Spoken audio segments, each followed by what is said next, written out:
AS Monaco kini dikenal sebagai salah satu klub papan atas Liga Prancis. Mereka sesekali memberikan shock terapi kepada sang pemilik kompetisi, PSG. Monaco juga dikenal sebagai tim yang jago dalam berbisnis, apalagi soal pengembangan pemain muda yang nantinya bisa dijual dengan harga tinggi.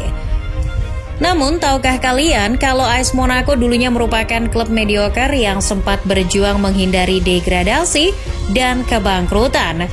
Kehidupan bak roda yang selalu berputar. Kadang kita di atas dan kadang juga di bawah. Begitupun yang terjadi dengan AS Monaco di Liga Prancis.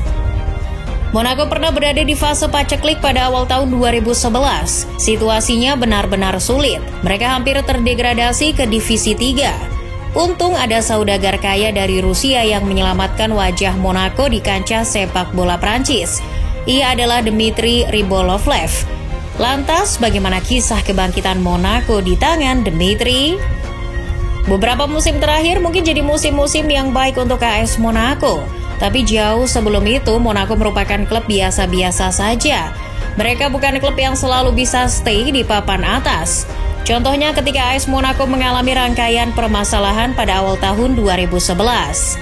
AS Monaco terpuruk di dasar klasemen, semuanya berjalan tak sesuai harapan. Saat itu Monaco sampai mengganti pelatih sebanyak 2 kali. Tapi itu tak berimbas apapun terhadap performa klub. Musim 2010-2011 Monaco hanya mengemas 9 kemenangan saja dari 38 pertandingan. Rangkaian kekalahan tak bisa dihindari oleh Park Chu-yong dan kolega. Kekalahan dari Lyon di pekan terakhir Liga Prancis musim 2010-2011 membuat Monaco terpaksa harus terdegradasi. Mereka mengakhiri musim yang sulit di peringkat 18 klasemen Ligue 1. Ini merupakan kali pertama klub yang bermarkas di Stadion Louis II itu terdegradasi ke kasta kedua. Setelah terdegradasi ke kasta kedua, finansial klub pun mulai terganggu. Pendapatan klub kian menurun dan itu tak cukup untuk membiayai operasional tim. Sudah terdegradasi, nasib AS Monaco saat itu kian runyam. Pasalnya krisis finansial yang sangat parah membuat klub yang identik dengan warna merah dan putih itu terancam bangkrut. Setahun bergulat di divisi kedua, AS Monaco belum mampu kembali ke kasta tertinggi. Musim pertamanya di kasta kedua sepak bola Prancis berakhir buruk. Terseok-seok di papan bawah selama pekan-pekan awal, Monaco hanya finish di urutan ke-8 Ligue 2 musim 2011-2012. Namun selalu ada hikmah yang bisa diambil. Saat masih bercokol di peringkat 2 dari bawah, kebesaran dan sejarah Monaco menarik salah satu pengusaha kaya raya asal Rusia, Dmitry Rybolovlev, untuk berinvestasi di klub.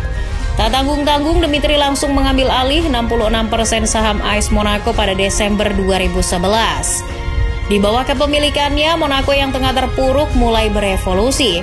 Dengan dukungan dana dan transfer pemain kecil-kecilan guna memperkuat setiap lini, Monaco berhasil memuncaki klasemen kasta kedua Liga Prancis musim 2012-2013. Mereka kembali ke kasta tertinggi sebagai juara Ligue 2. Menyongsong musim pertama Rybolovlev di Ligue 1, ia mulai jor-joran berinvestasi pada klub.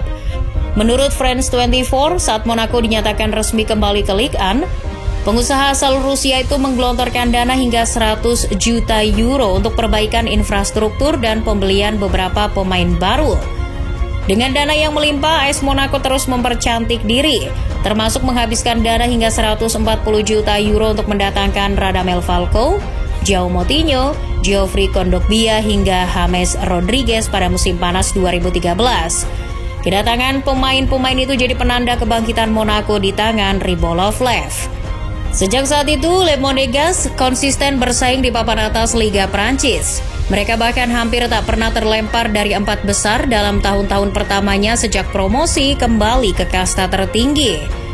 Walau belum bisa menyaingi PSG yang menjuarai liga secara beruntun, situasinya sudah jauh lebih baik ketimbang berlaga di divisi kedua.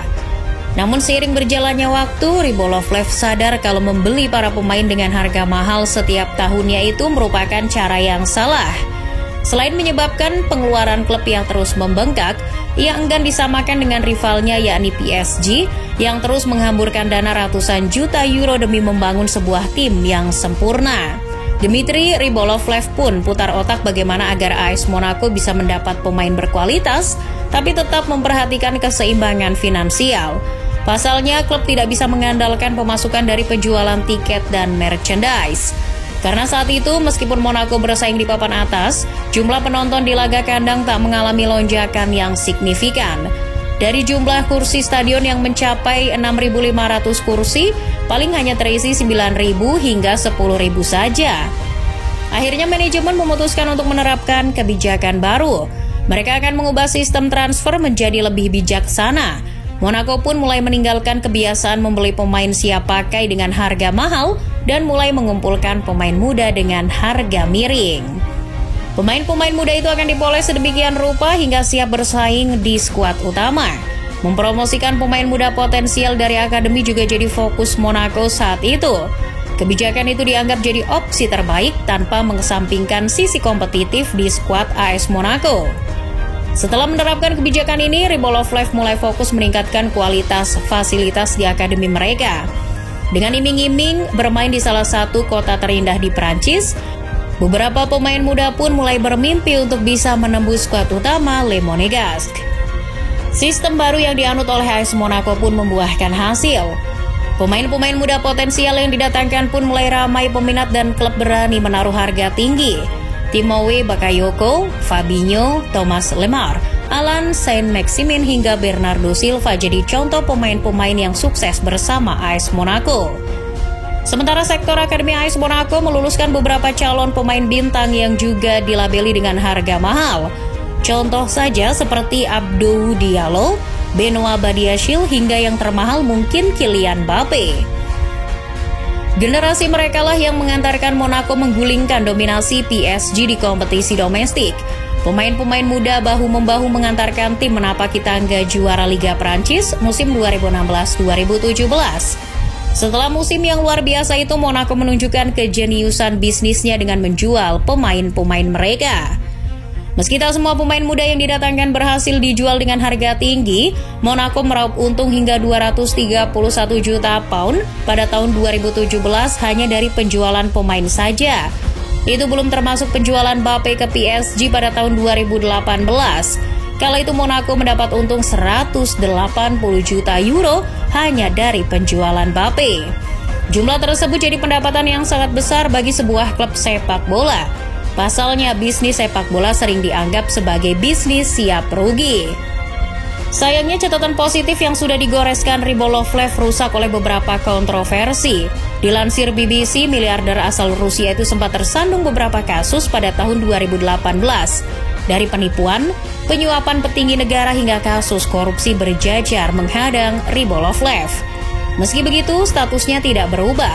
Sistemnya pun masih dipakai. Pengusaha berusia 56 tahun itu tetap menjabat sebagai pemilik AS Monaco hingga sekarang. Namun situasinya berbeda. Kini AS Monaco tak segahar dulu.